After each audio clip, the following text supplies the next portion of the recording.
大家好，今天咱们来聊聊中国经济这场惊天大戏。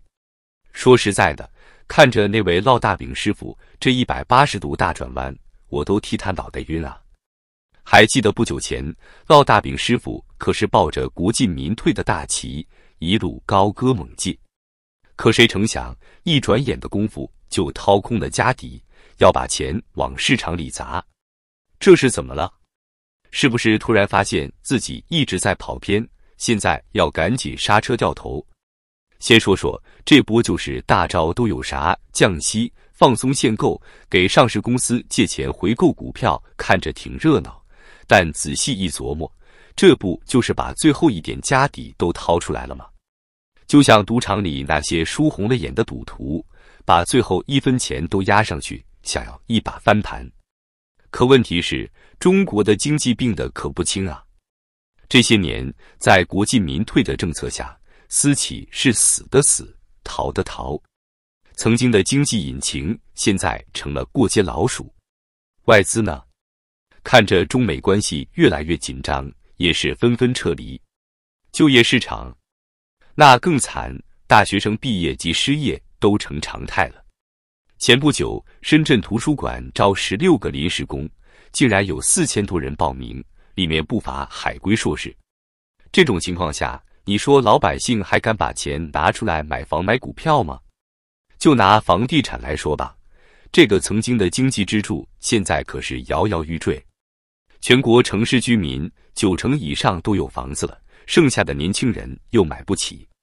你现在降息放松限购，但人家连饭碗都保不住了，哪还敢背上30年房贷？再看看股市，这更是一出好戏。政府借钱给上市公司回购自家股票，这不就是自己骗自己吗？就算一时把股价抬上去了，后面怎么办？借来的钱总是要还的吧？要是股市继续低迷，这些公司岂不是雪上加霜？说白了，现在中国经济的问题可不是几个政策就能解决的。根子在哪？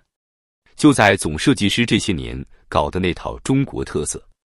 市场经济不要了，改革开放倒退回去，国际合作我们要搞对抗。这么搞下去，投资者能有信心吗？企业能有动力吗？老百姓能有盼头吗？现在最高领导人想救市，说白了就是想用行政手段去对抗经济规律。这就好比用小米加步枪去打航空母舰，看着挺热闹，结果可想而知。而且啊，这次如果再赌输了，后果可就严重了。一来是真的没钱了，二来是老百姓彻底看穿了执政党的那些把戏。到时候别说经济崩溃，政权都可能不保。其实啊，中国经济要想真正好转，得从根本上改，得回到改革开放的老路上去，尊重市场规律，保护私有财产，鼓励创新创业。但这些跟新时代的路线可是背道而驰啊！他现在是进退两难，往前走会把经济带到悬崖边，往后退又会动摇自己的权威。说句不好听的，现在的中国经济就像个得了绝症的病人，政府使出浑身解数想救，但又不愿意改变造成病因的生活方式，这不是自欺欺人吗？最可怜的还是老百姓，政府一喊救市，他们就像听到救命稻草一样，争先恐后往里跳。殊不知，这可能是个更大的坑。等政府把最后一点家底都砸进去，股市楼市再崩盘，他们的血汗钱可就真的打水漂了。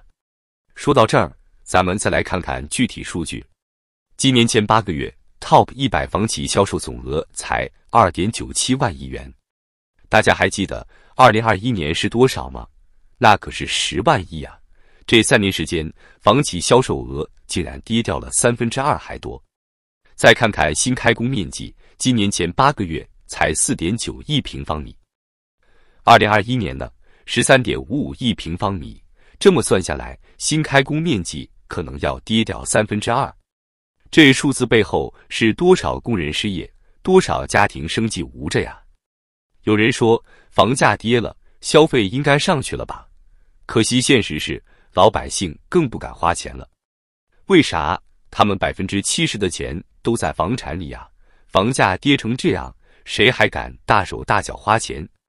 就拿北京来说，今年上半年年营收1000万元以上的餐饮业利润总额同比下降了 88.8%， 利润率低到了什么程度？才 0.37%， 也就是说，卖1万块钱，餐厅才挣40块钱。上海更惨，餐饮利润率直接变成负的了。西贝老板贾国龙说得好啊，今天的环境做好已经不够了，必须要做绝才行。这不是开玩笑，是真的到了生死存亡的关头。咱们再看看那些上市公司的业绩，深圳国资旗下的深圳业净利润降幅竟然高达 4176.18%， 这可是他们20年来的首次亏损啊！再说说那些号称钢顶的房企，万科这个曾经的行业标杆，今年半年报亏损了近100亿。他们在2021年高价拿的地，现在全跌妈了。万科董秘在中报会上不断道歉，强调要降低负债，保对付。这哪是什么龙头企业啊，简直就是在苟延残喘。有人说，这不是万科的问题，是整个行业的问题。没错，但问题是，连万科这样的三好学生都出问题了，那其他房企不是更惨？孟小苏说得好，如果万科这样的三好生都出问题，那得看一看是不是学校出了问题。政府看到这情况也急了。前段时间，一个中央调研组下来了，他们发现，虽然各地政策都出尽了，但成交量还是连续多月负增长，房价大幅回撤，居民购房信心指数一直在崩。更要命的是，这种下行对金融体系形成了巨大压力，上千亿的信托资金无法退出，银行的不良贷款率节节攀升。政府急了，就想出了这么个救市的主意。可问题是，这种救市真的能救得了市场吗？你想啊，2008年的时候，全国房子总价值也就100万亿左右，4万亿刺激计划就能拉起来。但现在呢，光是房地产总市值就400万亿了，4万亿算个啥？有专家说，现在要刺激得按 GDP 的10%来，也就是10几万亿。可这么大的钱从哪儿来？就算砸进去了，能不能起效还两说呢。最后啊，给还在观望的同胞们提个醒，这次政府的救市行动看着像救命稻草，其实可能是最后一根稻草。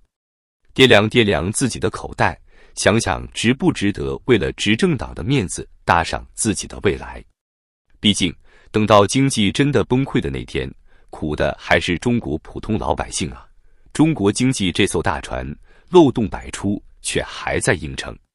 烙大饼师傅啊，与其费尽心思去补漏洞，不如好好想想怎么调转船头。不然的话，等船沉了，大家可就都得完蛋。这波就是大戏，看着热闹，玩着危险。执政党是在玩命，可咱老百姓的命可就这一条啊！大家可得擦亮眼睛，别到头来发现自己成了别人的垫脚石。总之，这次经济危机可能是执政团队掌权以来最严重的一次。如果处理不好，不仅经济会崩溃，政权都可能不保。我们普通老百姓可要好好想想该怎么自保了。毕竟，在这个风雨飘摇的时代，谁也不知道明天会发生什么呀。回头看看，这些年中国经济走到今天这个地步，何尝不是一步步自己做的呢？从国进民退到对外争霸，从打压民企到得罪西方国家，每一步看似强硬，实则是在自掘坟墓。